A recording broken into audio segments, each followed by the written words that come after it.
Dear student, हमने पिछली कक्षा में हमारा गैलुसेक लॉ तक हमारा खत्म हो गया था। अब हमें पढ़ना है अवोगाद्रो की परिकल्पना के बारे में हमें पढ़ना है। तो अवोगाद्रो की परिकल्पना जो हाइपोथेसिस है अवोगाद्रो की, ये बड़ा ही समझने वाली बात है। अगर समझा जाए कि अगर मान जाइए मेरे पास दो कोई बर्तन है, दो हमारे पास कोई समान आकार की, मीन्स इसका आयतन क्या हो, जितना आयतन यहाँ पे हो उसका आयतन सेम इस वाले बर्तन का भी हमारा हो। समझ गए बात को। और इसका जो दाब है अगर P, तो इसका भी दाब कितना होना चाहिए P। अगर इसका टेम्परेचर T है तो इसका भी टेम्परेचर कितना होना चाहिए T। जो हमारे अवोगाद्रो की परिकल्पना जब हुई थी तो इसमें इस बात को एज्यूम किया गया कि अगर हमारे पास दो बर्तन है, से दो बर्तन है, दोनों का आयतन है फिक्स है, मतलब जो भी V है इसका जो वॉल्यूम होगा आपस में बराबर होगा, और जो भी प्रेशर होगा इस वाले आयतन का उसका प्रेशर क्या होगा उतना ही होगा।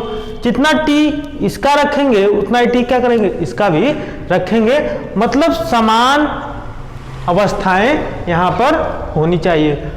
जब ऐसा हो जाएगा तो हम जो भी अणु रखेंगे, मान जाइए मैंने इसमें ऑक्सीजन रखा और इसमें मैंने हाइड्रोजन रखा, तो जितने भी मोलों की संख्या इसकी आएगी, अगर ऑक्सीजन की मोलों की संख्या इसमें 10 है तो हाइड्रोजन की मोलों की संख्या कितनी हो जाएगी 10 हो जाएगी। चाहे कोई भी आप गैस रखिए, चाहे ऑक्सीजन रखिए, चाहे हाइड्रोजन रखिए, चाहे हीलियम रखिए, चाहे कोई भी रखिए।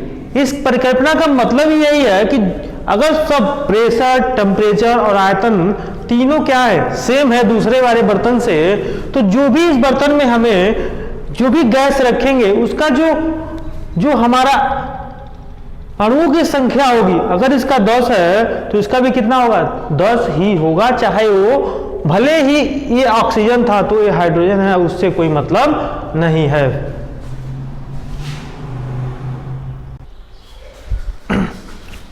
यानी आप कह सकते हैं कि अवोगाद्रो परिकल्पना में अगर दो हमारे बर्तन के समरूप परिस्थितियां हैं, मीन्स उसका टेम्परेचर, उसका प्रेशर और उसका वॉल्यूम अगर आपस में बराबर है, मीन्स अगर ये 100 ml है तो भी कितना होगा 100 ml का होना चाहिए।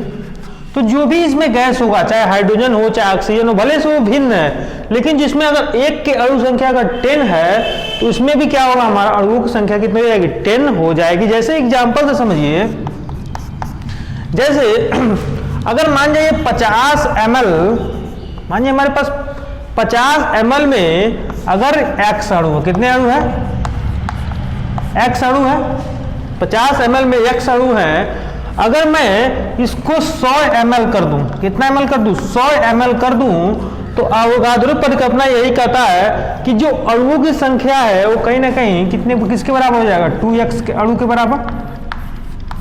अगर मैं इस 50 को अगर 25 ml कर दूं तब कितना हो जाएगा अणुओं की संख्या। देख रहे हैं 50 पर x अणु थे, तो अगर आयतन आधा हो जाए, आयतन कितना हो जाए 25 ml पे कर दूं 25 ml, तो कितना पे होगा इसका आधा, मीन्स x/2 अणु, x/2 अणु। यानी आप देख रहे हैं कि जब हम मोलों की संख्या बढ़ा रहा हूं तो क्या अणु की संख्या बढ़ रही है, अगर मैं मोलों की संख्या घटा रहा हूं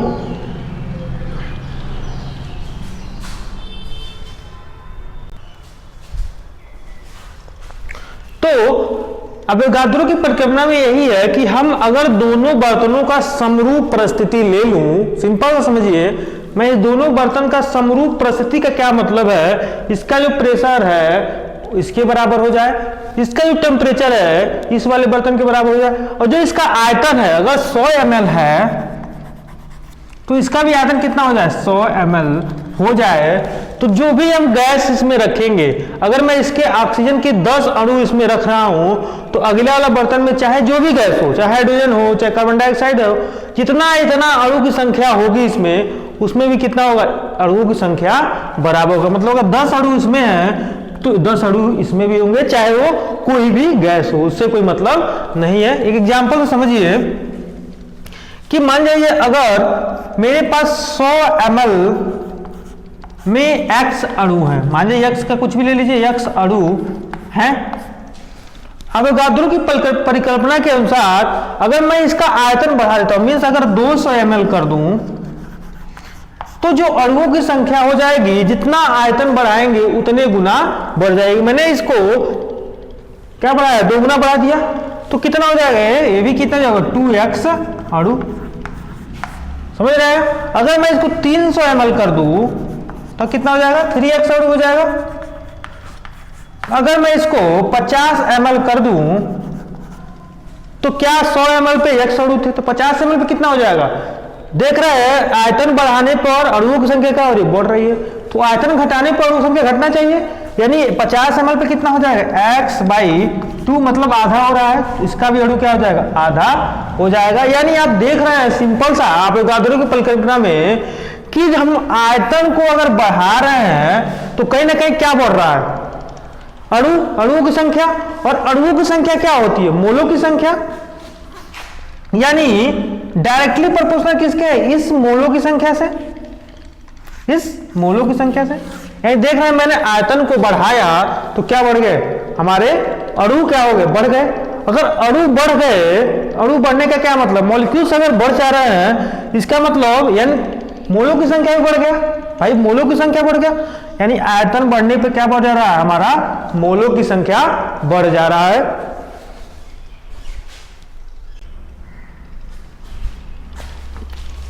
तो हमने देखा कि आयतन बढ़ा दिया तो क्या बढ़ जा रहा है, मोलों की संख्या बढ़ जा रही है।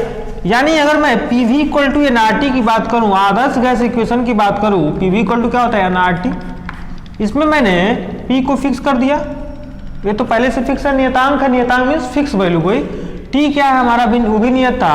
तो आप देखे थे कि जितना मैं V को बढ़ा रहा था ये N क्या हो रहा था, बढ़ जा रहा था। यानी V जो हो या डायरेक्टली प्रोपोर्शनल किसके हो जाएगा, N की हो जाएगा। यही हमारा क्या है, अवोगाद्रो का नियम है कि आयतन को अगर हम बढ़ाएं तो उसमें जो भी मोलों की संख्या वो भी क्या होगा, हमारा साथ साथ में बढ़ता जाएगा। अब इस अवोगाद्रो की परिकल्पना के अनुसार मैं एक आदर्श गैस इक्वेशन को डिराइव करूंगा।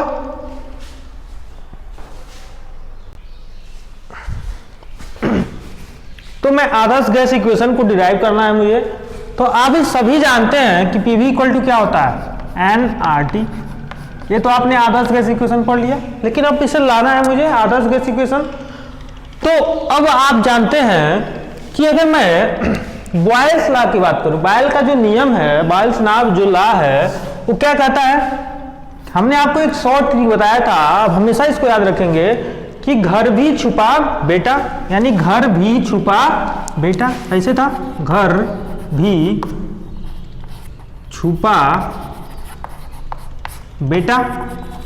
इससे आया था कि घर मतलब गैल्यूसेक, भी से भी गैल्यूसेक, गैल्यूसेक लॉ में क्या है, फिक्स है आयतन, इसमें क्या है छुपा, मतलब इससे आ जाएगा C, और ये लास्ट का क्या है, पा मीन्स P, मतलब इस चार्ल्स लॉ में क्या कांस्टेंट रहेगा, प्रेशर। इसी तरह बेटा में B का मतलब है बॉयल्स लॉ, बॉयल का नियम, और जो T का मतलब है टेम्परेचर। तो घर भी छुपा बेटा, इससे हम ध्यान रख पाएंगे कि जो गैल्यूसेक लॉ में था उसको आयतन फिक्स करना था, जो चार्ल्स लॉ का था उसमें प्रेशर को फिक्स करना था, जो बॉयल का नियम था उसमें क्या करना था, टेम्परेचर को फिक्स करना था।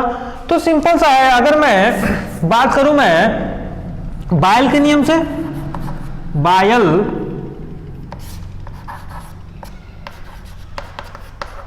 के नियम से, तो बॉयल का नियम क्या कहता है, आप देखेंगे टेम्परेचर क्या है हमारा कांस्टेंट है। अब सभी जानते हैं PV इक्वल टू क्या हो गया, nRT, हमारे क्या कांस्टेंट है, टेम्परेचर हमारा कांस्टेंट है, ये पहले से हमारा कांस्टेंट था, R था, और N क्या है, नंबर्स ऑफ मोल, ये भी कांस्टेंट है। तो क्या PV बराबर कोई कांस्टेंट वैल्यू आ जाएगी, कोई भी कांस्टेंट वैल्यू। अगर मैं इसको लिखूं तो क्या P डायरेक्टली प्रोपोर्शनल 1/V के बराबर है, या फिर कह सकता हूं ऐसे कि V डायरेक्टली प्रोपोर्शनल 1/P, ये भी ठीक है। अब मैं इसको इक्वेशन नंबर क्या लिख दूं, 1 लिख दूं, ठीक है। यानी हमारा बॉयल के नियम से इक्वेशन नंबर 1 आ गया। अगर इसी तरह मैं चार्ल्स के नियम से कहूं तो क्या होगा, चार्ल्स के नियम से तो क्या होगा, चार्ल्स का नियम सभी जानते हैं, बेटा वाला। बायल का नियम हो गया बेटा का। अब चार्ल्स मीन्स सी और पी क्या है, पा मीन्स पी, मतलब जो चार्ल्स का नियम क्या कहता है, प्रेशर हमारा कांस्टेंट रहेगा, यानी जो PV equal to N R T था, PV equal to N R T, उसमें क्या कांस्टेंट है हमारा, इस बार क्या कांस्टेंट है, चार्ल्स के नियम से प्रेशर कांस्टेंट है, यानी ए कांस्टेंट हो जाएगा। ये तो पहले से नंबर सा मूल ए भी कांस्टेंट है, गैस नियतांक ए भी आर कांस्टेंट है, बचा क्या टी और वी, यानी जो वी है कहीं ना कहीं किसके प्रोपोर्शनल है, डायरेक्टली प्रोपोर्शनल टी के, हमारा इक्वेशन नंबर क्या आ जाएगा, सेकंड आ जाएगा। और जो अभी हम पढ़े हैं आवोगाद्रो की परिकल्पना के अनुसार, यानी आवोगाद्रो के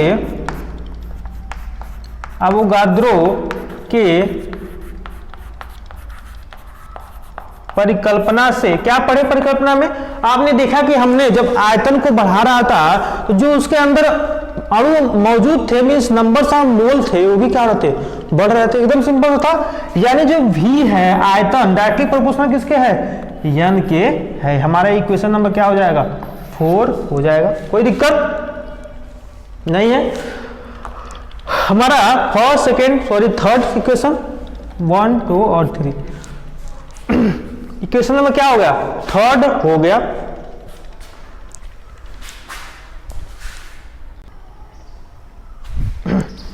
अब मैं क्या करूं कि जो इक्वेशन नंबर फर्स्ट है, सेकेंड और थर्ड तीनों से मैं लिखूं, तो फ्रॉम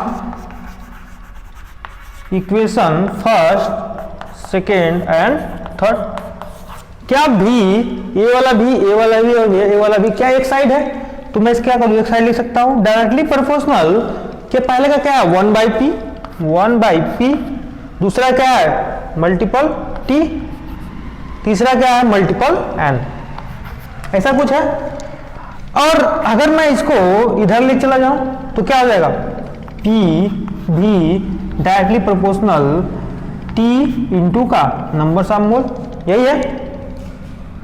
और आप सभी जानते हैं कि जब भी ये प्रोपोर्शनल का चिन्ह हटता है तो क्या आता है, यानी अगर पी भी हमारा है और कभी जो प्रोपोर्शनल का चिन्ह हटेगा तो कोई ना कोई क्या आएगा, हमारा कांस्टेंट वैल्यू आएगी। यहाँ पे कांस्टेंट वैल्यू मैंने आर को ला दिया तो क्या हो जाएगा, आर टी एन, और सभी जानते हैं पी वी इक्वल टू, इसको अरेंजमेंट हम लोग पढ़े चुके याद किए हैं एन आर टी, इसलिए मैं इसको अरेंजमेंट कर दिया। और क्या हमारा ये जो आदर्श गैस इक्वेशन है, आइडियल गैस इक्वेशन है, क्या हमारा प्रूफ हो गया अवोगाद्रो के चार्ल्स लॉ और हमारा बायल्स के नियम से, तो समझे आप लोग, यानी क्या आ गया P V equal to N R T, कोई दिक्कत नहीं है।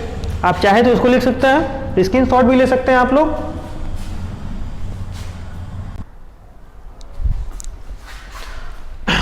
तो आप आदर्श गैस इक्वेशन को P V equal to N R T सिद्ध कर लिए थे। और हमें गैस नियतांक की बात करेंगे कि गैस नियतांक क्या है, आर जो हमारा आया था, जो P V equal to N R T में आर था उसके बारे में पढ़ना है। और आर क्या होता है, अगर मैं आर को एक साइड लिखूं तो क्या पी वी ये नीचे चला जाएगा बटे एन टी, पी वी बटे एन टी। और मैं अगर एस टी पी पे रख दूं, क्या कर दूं, एस टी पी, अगर मैं एस टी पी की बात करूं तो स्टैंडर्ड टेम्परेचर और प्रेशर, तो स्टैंडर्ड टेम्परेचर होता है 273 केल्विन होता है, और प्रेशर जो होता है 1 एटमॉस्फेयर। तो अगर मैं किसी भी गैस को अगर मैं एसटीपी पे रखूं, मतलब स्टैंडर्ड टेम्परेचर एंड प्रेशर पे रखूं, मींस जो स्टैंडर्ड टेम्परेचर और प्रेशर है क्या है, हमारा टेम्परेचर 273 केल्विन है और प्रेशर 1 एटमॉस्फेयर है। अगर इस पर कोई भी गैस रख दूं तो जो उसका जो आयतन आएगा 22.4 के बराबर, 22.4 लीटर के बराबर हमारा आयतन आएगा। तो मैं अगर गैस नियतांक की बात करूं, हमने प्रेशर स्टैंडर्ड टेम्परेचर में प्रेशर किया है तो प्रेशर कितना हो जाएगा 1 एटमॉस्फेयर। भी की वैल्यू कितनी हो जाएगी, भी हमारा कितना है, अभी मैं बताया कि स्टैंडर्ड टेम्परेचर एंड प्रेशर पे होगा, मतलब 273 डिग्री टेम्परेचर और 1 एटमॉस्फेयर, तो कोई भी गैस होगा तो उसका जो आयतन होगा 22.4 हमारा होगा। ये हमारा एक्सपेरिमेंट साइंटिस्ट लोगों ने एक्सपेरिमेंट करके इस वैल्यू को निकाला है। तो आप बस अभी के लिए इतना समझ जाइए कि 22.4 लीटर होता है, यानी V की वैल्यू कितना हो गया 22.4 बटे का नंबर ऑफ मोल कितने हैं, ये भी कितने 1 है, और जो टेम्परेचर है कितना है 273 केल्विन। इसको आप सॉल्व करेंगे तो कितना आएगा लगभग 0.0821 लगभग कितना आएगा एटमॉस्फेयर, इसका क्या हो जाएगा लीटर बटे इसका मोल है नंबर्स ऑफ मोल मोल हमारा केल्विन, हमारा इतना आ जाएगा। अगर मैं इसको एक और फॉर्म में लिख दूं, जूल में कर दूं कन्वर्ट, तो हो जाएगा 8.314 जूल पर मोल केल्विन, जूल पर मोल केल्विन हमारा एक वैल्यू आ जाएगा। यानी आपने गैस नियतांक को निकालना सीख गया कि अगर कोई भी अगर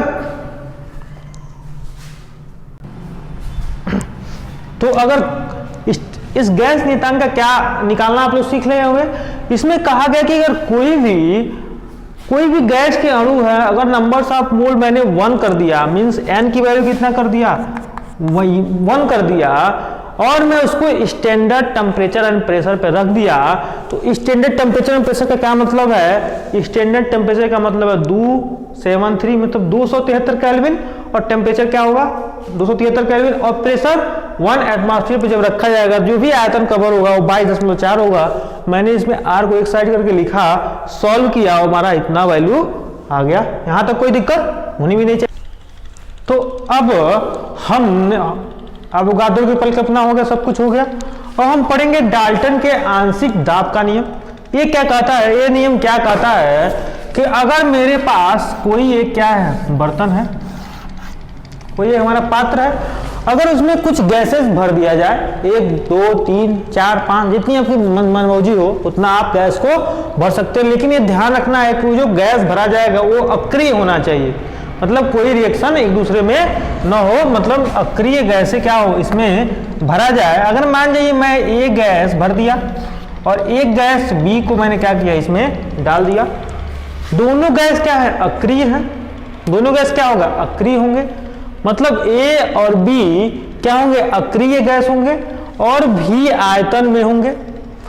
तो जो ए गैस का प्रेशर होगा और जो बी गैस का प्रेशर होगा, इन दोनों का योग मतलब कुल योग, मतलब इसका प्रेशर और इसका प्रेशर जोड़ दिया जाए तो क्या कहीं ना कहीं हमारा टोटल प्रेशर आ जाएगा, कुल दाब आ जाएगा। यानी अगर कुल दाब की बात करूं, पी टोटल की बात करूं, तो कहीं ना कहीं पी ए और पी बी की बराबर होगा। अगर और भी गैस होते, सी भी होता, तो किसके बराबर होता पी सी। और डाल्टन का नियम यही कहता है कि अगर कोई भी आयतन में निष्क्रिय गैस को भर दिया जाए तो उस आयतन में जितना भी हमारा दाब होगा, कुल दाब, जितने भी गैस होंगे उसके दाब के योगफल के क्या होगा बराबर होंगे। मैं 2 की बात कर रहा हूं तो अभी 2 ही रखा जाएगा, 2 ही रखा जाएगा, यहां तक क्लियर। और अगर मैं ये गैस की बात करूं, ये गैस की बात करूं, और आप जानते हैं आदर्श गैस इक्वेशन क्या होता है, PV इक्वल टू nRT, यानी PA भी है बराबर nRT, और जो n होगा कहीं ना कहीं इसके नंबर ऑफ मोल किसके काउंट होंगे A के, तो यहाँ क्या लगाया जाएगा A लगाया जाएगा। अगर मैं फॉर B गैस की बात करूं, B गैस के लिए, तब क्या होगा PV इक्वल टू nRT सब जानते हैं, और जो इसके लिए क्या हो जाएगा PB भी बराबर नंबर ऑफ मोल की किसकी बात हो रही है B की, तो BRT। यानी अगर इक्वेशन नंबर 1 हो गया, इक्वेशन नंबर 2 हो गया, तो क्या मैं 1 और 2 से लिख सकता हूं कि जो PA और PB किसके बराबर था, P टोटल के बराबर था। यानी मैं इसकी जगह क्या लिख सकता हूं PA प्लस PB बाहर भी यही है, बराबर क्या हो जाएगा NA प्लस NB कोष्टक में क्या हो जाएगा RT, यही होगा। क्या मैं इसको क्या लिख सकता हूँ, PT लिख सकता हूँ, PT बाहर भी बराबर NA प्लस NB बाहर क्या RT। कोई दिक्कत नहीं है। मैं इसको इक्वेशन नंबर 3 मान लूँ कि अगर मान जाए इक्वेशन नंबर 1 और 2 को आपस में क्या कर दूँ, जोड़ दूँ, मतलब इक्वेशन 1 प्लस इक्वेशन 2 कर दूँ अगर, तो क्या होगा देखा जाए। इक्वेशन नंबर 1 क्या है, PAV प्लस PBV बराबर क्या है NART प्लस नीचे क्या है NBRT इतना हो गया। क्या इसमें भी कॉमन है तो क्या लिख सकते हैं कि PA प्लस PB इन बाहर ब्रैकेट भी बराबर क्या इसमें कॉमन क्या दिख रहा है, RT कॉमन दिख रहा है, यानी NA प्लस NB बाहर क्या कॉमन है RT, लिख दिया जाएगा, कोई दिक्कत नहीं है। हमारा मान लीजिए इक्वेशन नंबर क्या बन गया है, 4 बन गया। अब मैं कंपेयर करा दूं इक्वेशन नंबर 3 से इक्वेशन नंबर 4 को कंपैरिजन करा दूं, मतलब कंपेयर करा तुलना करा दूं इक्वेशन 3 से 4 की तुलना करने पर तो तुलना आप करेंगे तो क्या देखेंगे कि जो PT की जगह क्या है PA प्लस PB है, PT के बराबर क्या है PA प्लस PB, बाकी सब तो वैल्यू सेम है, ये भी सेम उधर भी सेम, यानी यहाँ पे आपका सिद्ध हो गया डाल्टन का आंशिक दाब का नियम क्या कहता है कि अगर कोई एक बर्तन में 2-3 जितना भी गैस है, चाहे अभी मान लीजिए 2 गैस भरी हैं, वो क्या होनी चाहिए, अक्री होनी चाहिए। अगर ऐसा है तो जो उसमें प्रेशर आएगा, कुल प्रेशर आएगा, जितने भी उसमें गैसियस हैं उनके आंशिक दाब के कुल के योग के बराबर होगा, यही हमारा P टोटल हो जाएगा। तो यहां तक हमारा आ गया, हमारा यहां तक क्या हो गया, प्रूफ भी हो गया, हैंस प्रूफ भी हो गया कि हमारा PT जो है कुल दाब उन अंदर जो भी गैस है उसके कुल आंशिक योग के बराबर होंगे। यहां तक क्लियर है। अब हम समझेंगे कि अब न्यूमेरिकल हमें सॉल्व करना रहेगा, तो न्यूमेरिकल के लिए कुछ हमें डेरिवेशन लाना पड़ेगा, तभी हम न्यूमेरिकल लगा सकते हैं। अगर मैं क्या करूं, इक्वेशन फर्स्ट को इक्वेशन 3 से क्या कर दूं, अगर भाग कर दिया जाए तो क्या हमारा फर्स्ट क्या है PA बाई भी, मतलब PA भी बटे 3 क्या है हमारा PT भी बराबर क्या हो जाएगा हमारा फर्स्ट इक्वेशन NA RT भागा नीचे क्या है NA प्लस NB कोष्टक में क्या है RT, कटने वाला अगर रहेगा उसको काट दिया जाएगा, कट जाएगा, ये भी कट जाएगा, क्या बचा PA बाई PT बराबर NA by NA plus NB। यानी अगर कोई इक्वेशन हमारा क्या आ जाएगा, ये हमारा एक फार्मूला आ जाएगा। इससे मान लीजिए कोई न्यूमेरिकल है, अगर नंबर आप मोल दिए हैं किसी 2 गैस के लिए, 3 भी हो सकता है 3 कर देंगे, नंबर आप मोल दिया है, हो सकता है किसी A का प्रेशर पूछ दे, T दिया हो टोटल और A का दिया ही है तो निकल जाएगा। इसी तरह हम क्या करूं, चूंकि ये PA में हो गया, अब PB में मुझे कैलकुलेट करना रहेगा, तो मैं क्या कर दूं इक्वेशन 2 को क्या कर दूं, इस बार इक्वेशन 3 से क्या कर दूं भाग दे दूं, तो क्या निकलेगा हमारा 2 है ये PVV बाई PTV बराबर NB RT by NA plus NB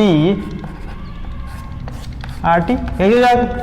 जो कैंसिल आएगा कैंसिल कर देंगे, क्या बचेगा PV बाई PT बराबर NB by NA plus NB, हमारे एक और इक्वेशन तैयार हो जाएगा। तो यहाँ तक समझ आया, कोई भी न्यूमेरिकल आया, कोई भी दाब दिया रहेगा 2 गैस का, एक का पूछ देगा तो निकाल सकते हैं, दोनों गैस दिया हो उसका दाब दिया हो, कुल प्रेशर निकालना हो, PT बराबर दोनों गैसों का दाब जोड़ लेंगे तो हमारा कुल दाब के बराबर आ जाएगा, यही डाल्टन का आंशिक दाब का नियम है। तो हमारा ये डाल्टन का आंशिक दाब का नियम खत्म हो गया। तो अब हम ग्राहम के नियम के बारे में पढ़ेंगे। तो ग्राहम के नियम के पढ़ने से पहले ये जान ले कि निःसरण और विसरण क्या होता है, मीन्स इफ्यूजन एंड डिफ्यूजन क्या होता है इसके बारे में पहले जान लें हम। अगर मैं इफ्यूजन की बात करूं, मीन्स निसरण की बात करूं, अगर मैं पहले विसरण की बात करूं, विसरण की बात करूं तो मान जाइए अगर मेरे पास एक कोई भी आयतन का कोई बॉक्स है, उसमें एक क्या है, बीच में पार्टीशन लगा हुआ है, इसमें मान लीजिए मैंने कोई एक गैस भर दिया, इसमें कुछ अलग गैस भर दिया, ठीक है। अगर मैं इसका दरवाजा कुछ खोल दूं, मतलब यहां से दरवाजा क्या कर दूं, खोल दूं तो क्या होगा, अधिक कंसंट्रेशन मीन्स हाई कंसंट्रेशन से लोअर कंसंट्रेशन की ओर आएगी, मतलब इधर का गैस इधर चला जाएगा और इधर का गैस इधर चले जाएगा। कुछ समय बाद क्या हो जाएगा, गैस आपस में मिक्स हो जाएंगी। तो जब भी ये विसरण हो रहा है, मतलब ये गैस इधर जा रहा है, ये गैस इधर जा रहा है, इसी को क्या बोला जाता है, विसरण बोला जाता है। मतलब इसका जो दरवाजा है, मीन्स ये जो जाने का स्थान है, ये ज्यादा चौड़ा है, ठीक है। उसी तरह निसरण होता है।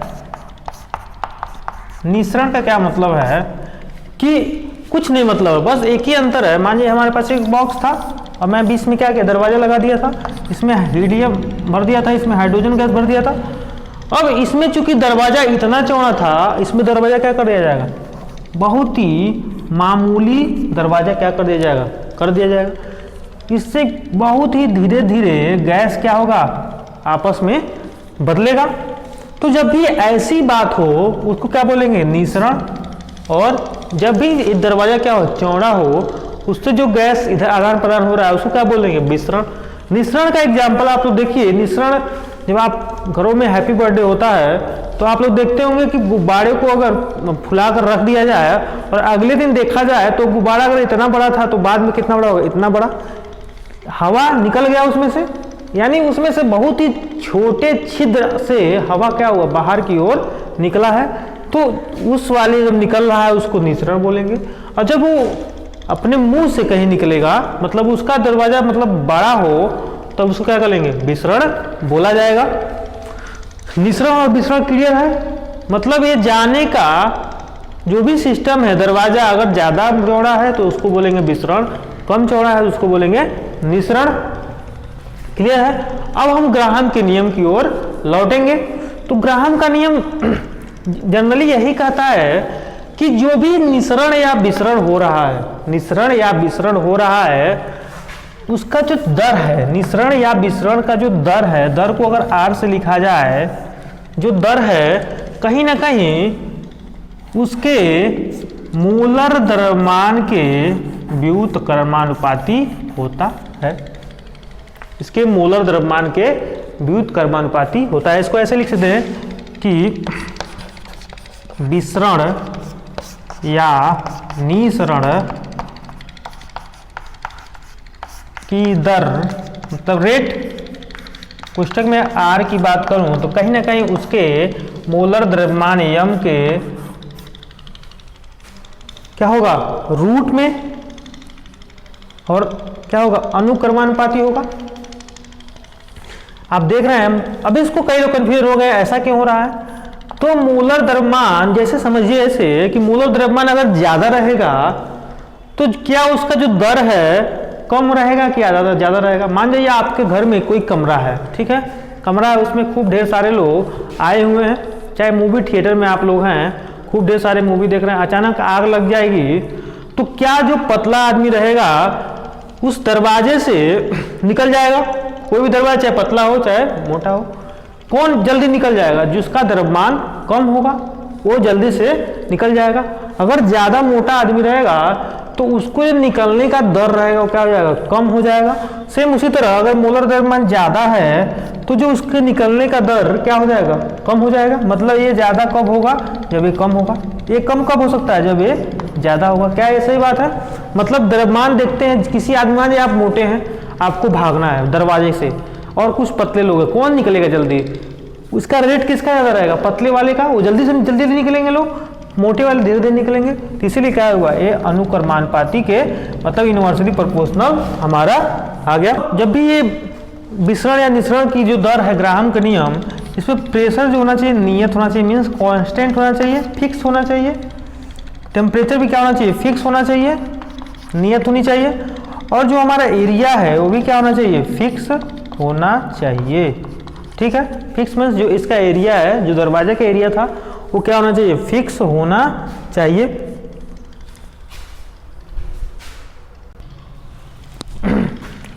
और यम क्या था, यम हमारा जो है ये क्या है, मोलर द्रव्यमान, मोलर द्रव्यमान। क्लियर है। अब हम कुछ फॉर्मूला निकालेंगे, हमें क्योंकि हमें न्यूमेरिकल सॉल्व करना है तो क्या करना होगा, कुछ फार्मूला डिराइव करना होगा इससे। तो फार्मूला क्या हो सकता है, अगर मान लीजिए मेरे पास दो गैस है, मान लीजिए हीलियम था और हाइड्रोजन, मैं इसको ए गैस मान लूँ, उसको क्या मान लूँ, बी गैस मान लूँ, तो जो क्या रेट उसका निकालना रहेगा, अगर मैं आर ए की बात करूँ, किसकी, आर ए की, तो उसका क्या होगा 1/रूट का एम ए, इक्वेशन नंबर 1 हो जाएगा। अगर मैं आर बी की बात करूँ तो क्या होगा, बी गैस ए था तो ये क्या होगा, बी इनवर्सली प्रोपोर्शनल क्या होगा, मोलर द्रव्यमान के एम बी। बात समझ गए, इक्वेशन नंबर 2।